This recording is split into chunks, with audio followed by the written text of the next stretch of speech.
Descobri acidentalmente a traição da minha esposa, e que o bebê que ela esperava não era meu. Então reuni as provas, pedi o divórcio e me vinguei destruindo a vida dela. Eu sei que parece idiota, mas não acho que já tenha realmente odiado alguém na minha vida. Talvez quando criança eu pensasse que odiava alguém ou outro. Mas na minha vida adulta, nunca tive motivo para sentir algo tão forte por alguém, até minha futura ex-esposa. Porque ela destruiu completamente meu coração, e todo o amor que eu tinha por ela desapareceu e se transformou em puro ressentimento. Pode parecer dramático, mas quando eu contar o que ela fez comigo, você vai entender por que me sinto assim. Isso vai ser um pouco longo, porque há muita coisa que preciso explicar para a história fazer sentido. Eu, homem de 33 anos, conheci minha esposa, Elizabeth, mulher de 32 anos, há 10 anos. Éramos jovens e imaturos naquela época, então o relacionamento ia e voltava. Mas eventualmente entramos em um ritmo e acabamos namorando por um tempo antes de nos casarmos. Estamos casados há quase 8 anos agora. Sempre quisemos ter filhos, mas nos primeiros anos de casamento nossa vida estava uma bagunça. Mudamos de cidade 2 vezes e estávamos tentando estabilizar nossas finanças investindo pesado em nossas carreiras.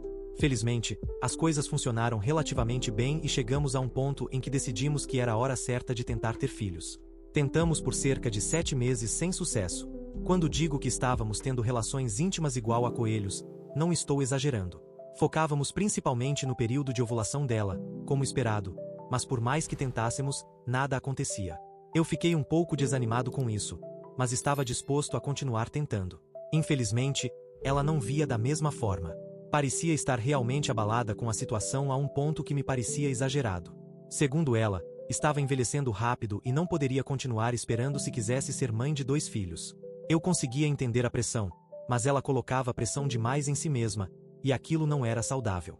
Eu a apoiei, porque sei que como mulher, especialmente tendo sido criada de forma relativamente tradicional, a pressão sobre ela era muito diferente de qualquer coisa que eu poderia compreender. Para tentar melhorar a situação, já que tínhamos passado 7 meses tentando, dei a ideia que nós 2 fossemos ao médico para ver se havia algum problema de fertilidade.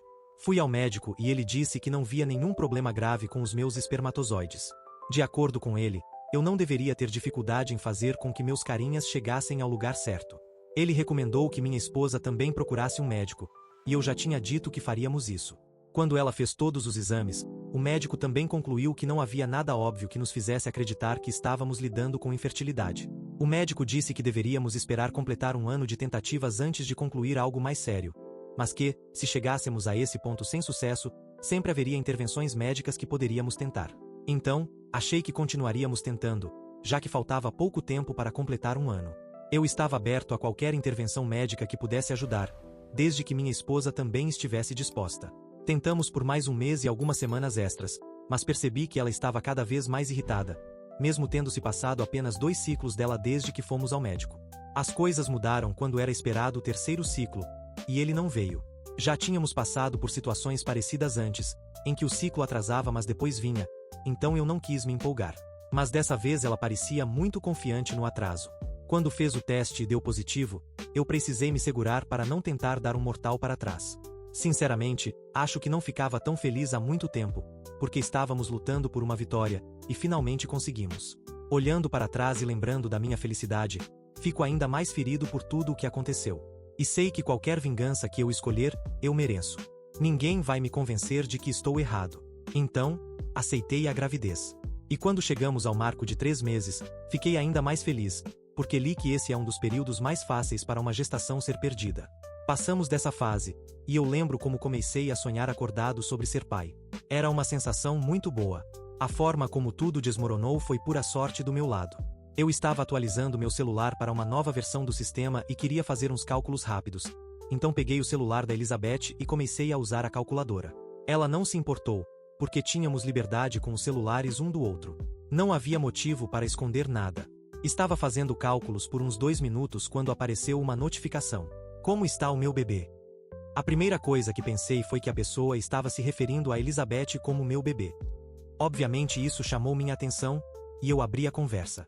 Ela estava meio deitada na cama, e eu sentado totalmente, então ela não via o que eu fazia no celular dela.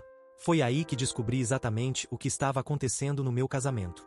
A pessoa estava se referindo à gravidez como sendo o filho dele, porque vinha fazendo essa pergunta no último mês em diferentes momentos, e ela sempre respondia se referindo ao bebê na terceira pessoa. Uma vez chegou a dizer que mal podia esperar para saber se seria menino ou menina. Tentei dar o benefício da dúvida, porque já vi culturas em que meu bebê pode ser usado como uma forma carinhosa, sem realmente significar filho da pessoa. Mas bastou rolar um pouco para cima para ver a verdade. Voltei cerca de 4 meses nas mensagens, o que não foi difícil, já que parecia que minha esposa e essa pessoa, Daniel, não conversavam muito por texto. Foi quando vi ela mandando mensagem do nada para ele. Começou com conversa fiada, mas logo ela disse: "Sei que isso é estranho, mas meu marido é infértil, e sinceramente estou cansada de tentar e tentar. Preciso tentar com outra pessoa, e preciso de descrição, por favor." Ela não disse mais nada, porque Daniel entendeu nas entrelinhas. Ele disse que ligaria para ela, e ligou. Não sei exatamente o que foi dito, mas pelo que aconteceu depois, ele aceitou, eles dormiram juntos, e a criança que estava no ventre dela provavelmente não era minha, porque a gravidez só aconteceu depois desse acordo com ele. É difícil descrever como me senti lendo tudo aquilo, sentado ao lado dela enquanto ela assistia Netflix. Só conseguia sentir uma onda de negatividade em direção a ela. Minha mente estava um caos, mas sabia que ela estava me fazendo sentir emoções horríveis. Antes de devolver o celular, tirei prints, mandei para mim mesmo e apaguei as evidências do celular e da conversa. Devolvi o celular e simplesmente saí da cama para sentar na sala e pensar. Não tinha ideia do que fazer a seguir diante daquela situação. Eu estava confuso e machucado. Será que eu devia confrontá-la imediatamente? Será que devia entrar com o divórcio primeiro? Ela estava grávida e eu nem sabia se a criança era minha, embora as chances fossem pequenas. Decidi que primeiro iria entregar os papéis do divórcio, e depois viria o confronto inevitável, porque mesmo que a criança fosse minha, estava claro que ela tinha me traído para conseguir engravidar. E isso já era motivo suficiente para o divórcio. Não havia como eu estar interpretando errado. Naquela semana, me encontrei com um advogado de divórcio e contei toda a situação. Ele disse que o melhor seria dar início ao processo de divórcio antes de confrontá-la. Segui esse conselho. Quando os papéis ficaram prontos, sabia que iria entregá-los em casa. Mas estava ansioso pelo confronto, porque sabia que minha vida estava prestes a mudar para sempre. E aos 33 anos, você não pode me culpar por sentir que finalmente as coisas estavam indo como eu queria, e agora tudo ia desmoronar. Naquele dia, entrei no apartamento e joguei o envelope na frente dela. Ela não fazia ideia do que havia dentro, mas quando abriu, gritou e me olhou, cobrindo o rosto com a mão. Esperava uma explicação, mas eu não dei. Ela perguntou o motivo. Eu disse que ela sabia muito bem. Eu deveria ser o único a fazer perguntas. Disse que o bebê que ela carregava provavelmente não era meu e que ela sabia que escolheu dormir com outro homem porque queria tanto um bebê. Eu tinha descoberto e não queria mais nada com ela. Ela começou a chorar, dizendo que o bebê era meu e não do outro cara. Perguntei como ela podia ter tanta certeza. E então lembrei do que ela tinha dito. Se eu era infértil, por que ela pensava que o filho era meu? Ela apenas respondeu com mais choro. Disse a ela que era do interesse dela assinar logo os papéis para encerrarmos aquilo.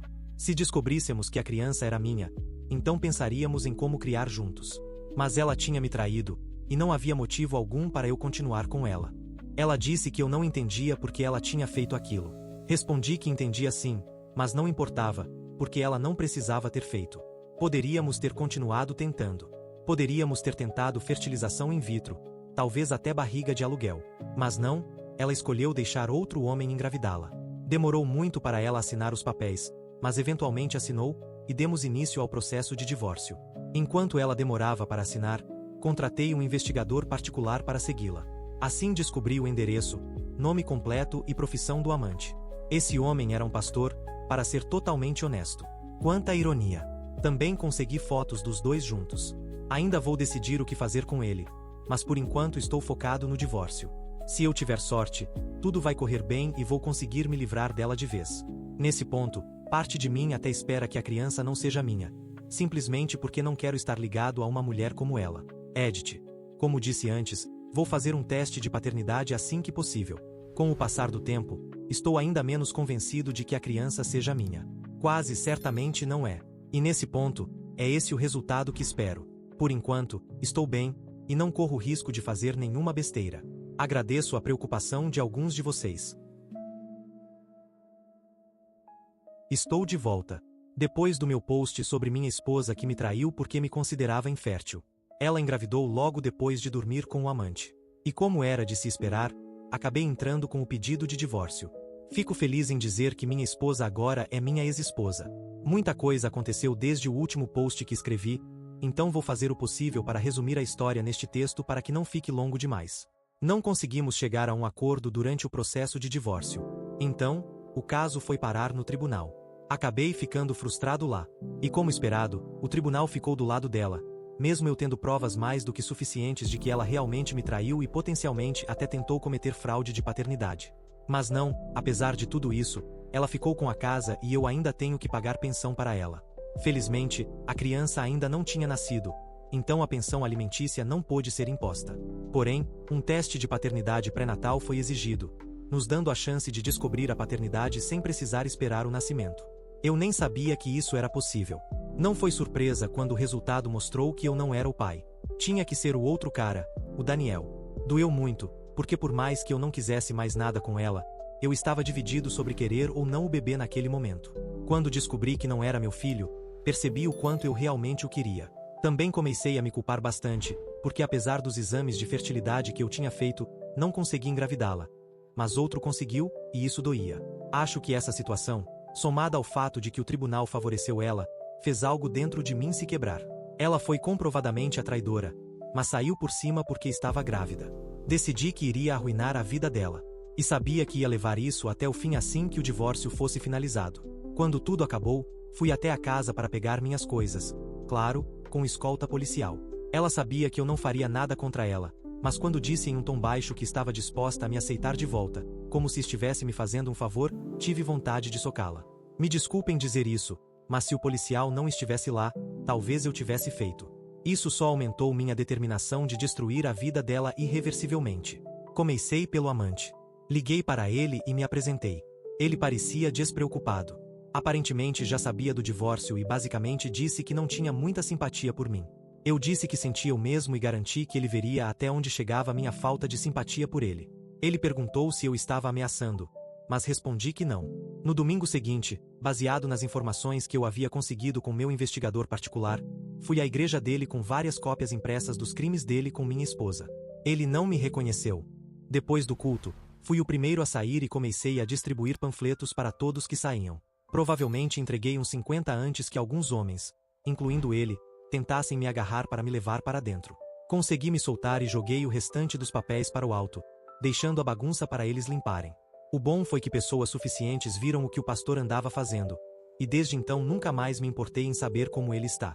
Ele não era meu foco principal, mas tenho certeza de que, depois de engravidar a esposa de outro homem, não vai passar muito tempo no púlpito. Depois disso, passei para Elizabeth, minha ex-esposa. Ela era quem eu realmente queria atingir, e eu estava pronto para ir até o fim. Comecei pelo caminho fácil, expô-la para todo mundo que a conhecia. Contei a todos que ela não estava mais com o marido porque queria tanto um bebê que escolheu trair e provavelmente tentar passar a criança como sendo dele pelo resto da vida. Foi fácil, mas muito eficaz. Logo recebi mensagens de várias pessoas, muitas expressando sua solidariedade. Não foi por isso que fiz, mas devo admitir que foi bom, especialmente porque junto com a solidariedade veio muita gente falando mal dela, e isso me fez sentir ótimo. Como era de se esperar, ela acabou me procurando, extremamente furiosa. Dizer que estava furiosa é até pouco, mas fiquei feliz em saber que ela estava sentindo pelo menos uma fração da raiva que eu senti quando descobri a traição. Ela esbravejou por vários minutos, mas não havia nada que eu precisasse dizer. Eventualmente desligou com raiva. Lembro também que os pais dela me ligaram, porque são cristãos devotos.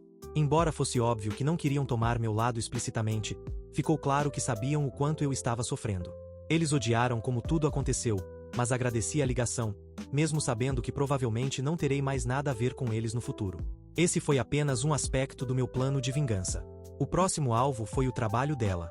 E para ser honesto, essa parte foi divertida para mim. Foi um pouco difícil encontrar uma forma de prejudicar esse aspecto da vida dela, mas o fato de eu ainda saber as senhas dela ajudou. Consegui entrar no e-mail dela e, com isso, tive acesso a muitas correspondências entre ela, colegas e alguns clientes. Baixei alguns documentos claramente marcados como confidenciais. Mas senti uma vontade enorme de ir além quando vi o chefe dela no Google Workspace. Enviei uma mensagem insultando ele, fingindo que ela estava bêbada, e também mandei algumas mensagens aleatórias em uma das conversas em grupo. Além disso, subi os documentos confidenciais em um desses grupos compartilhados. Fiz tudo isso por volta das 2 da manhã, quando a maioria já estava dormindo, inclusive ela. E esperava que ela não conseguisse provar nada contra mim. Sim, ela estava grávida. mas isso não diminuía a probabilidade de que estivesse bebendo. Só para garantir, também subi alguns prints das conversas dela com Daniel nesses grupos. Ela saberia que fui eu quando visse, mas os outros não. Acho que alguém ligou para ela, porque não precisei esperar até de manhã para que ela surtasse comigo. 2 horas depois, ela me ligou. Dessa vez, não estava apenas com raiva, mas realmente me ameaçou de agressão. Fingi não saber do que ela estava falando, e o fato de eu ter tentado ao máximo apagar meus rastros digitais provavelmente me ajudou bastante. Ela queria saber onde eu morava, mas me recusei a dar qualquer pista. Para ser honesto, eu já estava planejando sair do estado em uma semana. Ela era a última coisa da minha lista. Queria dar mais uma última cutucada. Então liguei para ela e perguntei como estava o pai do bebê. Ela ficou irritada por eu me referir a ele assim, mas deixei claro que não havia outra forma de chamá-lo. Perguntei se ainda estava em contato com ele, mas ela não respondeu. Sabia que, depois da confusão que causei na igreja, ele provavelmente tinha brigado com ela ou decidido se afastar. E agora ela estava sofrendo com isso e não queria admitir. Disse a ela que estava apenas colhendo as consequências de suas ações. O trabalho dela a estava investigando. O pai do bebê provavelmente iria abandoná-la. E todos sabiam do que ela fez em nosso casamento. Falei que não era suficiente, que eu gostaria de ter feito mais, mas que ela teria que lidar com tudo isso. Ela tinha algo bom e escolheu jogar fora. Não sei de onde veio, mas comecei a rir, porque simplesmente me senti bem ao perceber que ela estava derrotada. Podia ouvi-la fungando do outro lado da linha. Disse a ela que, apesar de tudo, eu sentia falta dela e que, se ela quisesse, poderíamos tentar de novo e parar de nos odiar. Fiz de tudo para parecer convincente, mas ela não respondeu na hora, então desliguei. Mas algumas horas depois, ela me ligou dizendo que tinha pensado e que estava arrependida. Disse que queria nos dar outra chance. Respondi que devíamos nos encontrar no lugar onde nos conhecemos. Para contexto, esse lugar ficava a 4 horas de carro, e ela aceitou. No dia marcado, eu fui a uma praia a 30 minutos de distância. Na hora certa, ela me ligou perguntando onde eu estava. Eu disse que estava procurando por ela e pedi que mandasse uma foto do lugar exato onde estava, e ela mandou. Assim que confirmei que ela realmente estava lá, bloqueei o número dela e desliguei o celular. Sei que agi de forma descontrolada durante toda essa saga, mas não me arrependo de nada. Me sinto muito melhor agora, como se finalmente tivesse dado o tronco. Estou feliz que tudo acabou e me sinto mais leve por isso. E isso é tudo por hoje. Se gostou, deixe um like e inscreva-se para não perder nenhum vídeo novo, e assista mais clicando no vídeo que está aparecendo agora. Até a próxima, cuidem-se.